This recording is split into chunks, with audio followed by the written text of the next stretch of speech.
Ini sesi apa ni? Macam bila korang buat macam tu? Dah macam puan dah aku tengok.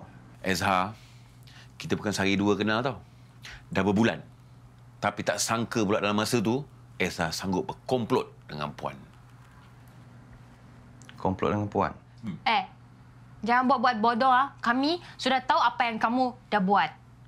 Kalau dah tahu, kenapa nak ambush I macam ni? Biarlah Encik Johan ambil tindakan.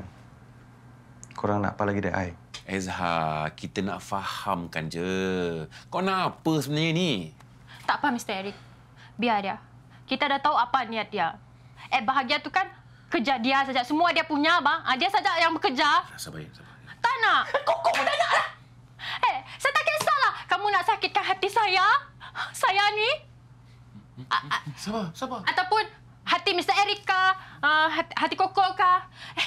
Tapi saya tak boleh terima. Kamu curi idea Encik Johan senyum? Lepas segalanya yang Encik Johan dah buat. Encik Johan dah bagi kamu peluang. Dah bagi kamu kepercayaan. Macam tu je kamu tikam belakang dia.